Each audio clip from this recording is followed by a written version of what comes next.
The tragic life of Sarah Baartman, the African woman displayed like an animal in Europe.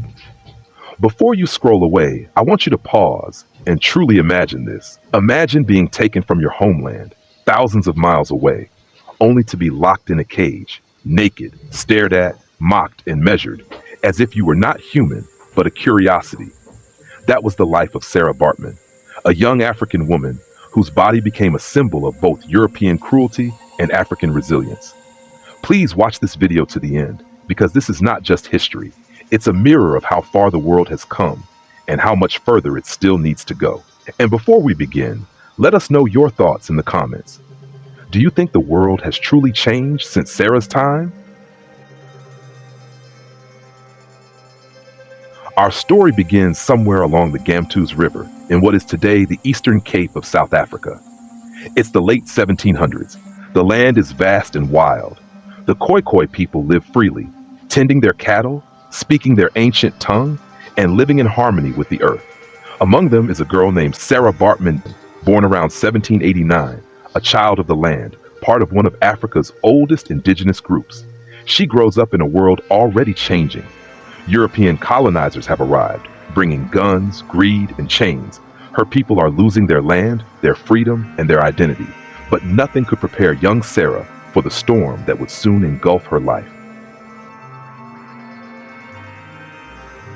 By the time Sarah reaches her early 20s, she is working as a servant in Cape Town. It is there she meets a British ship's doctor named William Dunlop. He tells her stories of London, of fame, of wealth. He says she is special, unique, beautiful. He promises her that she will earn money, become a star, and live a better life abroad. But that promise is a trap. In 1810, Sarah boards a ship to London. She doesn't know it yet, but she is not traveling as a performer. She is traveling as an exhibit. When Sarah arrives in London, she is immediately thrust into a cruel world of human zoos and freak shows. Crowds gather, men and women laugh, point, and whisper. They have come to see what they call the Hottentot Venus, a nickname dripping with racism and mockery. She is forced to stand nearly naked, her body objectified under bright lights, her dignity stripped away.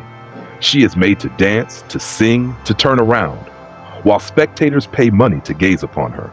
European society becomes obsessed with her appearance, her curves, her skin, her difference. To them, she is not a person. She is a specimen, an object to be studied, ridiculed, and exploited. The science of racism. Behind the curtain, scientists and so-called naturalists begin taking an interest in her. They claim they want to study her to understand racial differences. But their motives are sinister.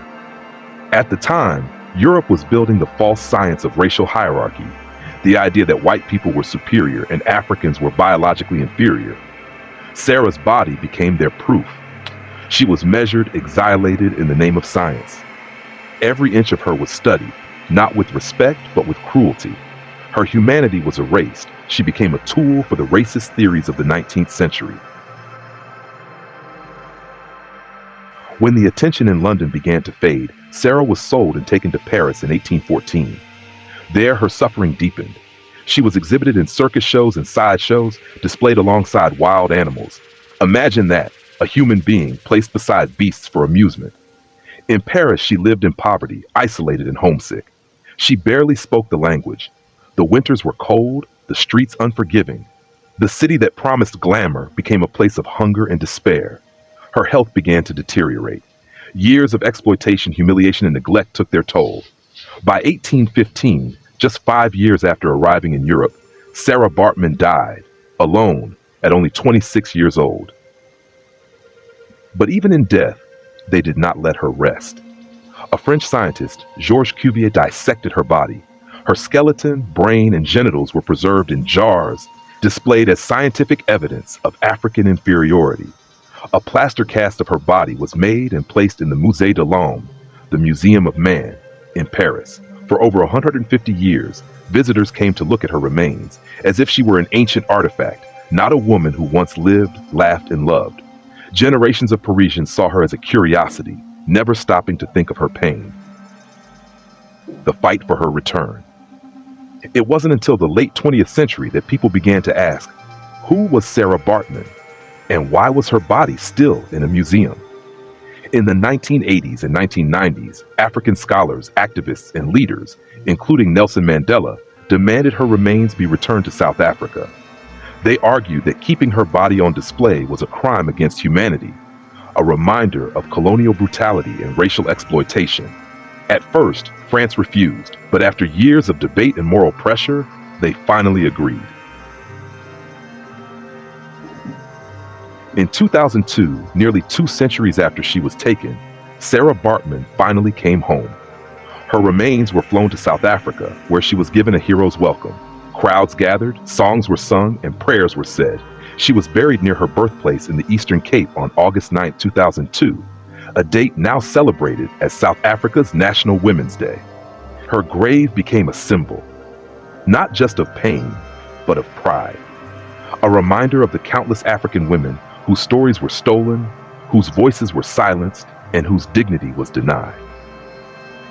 Sarah Baartman's story is not just about the past, it's about the present, about how society still objectifies women, still judges people by their bodies, and still struggles with the ghosts of racism and colonialism.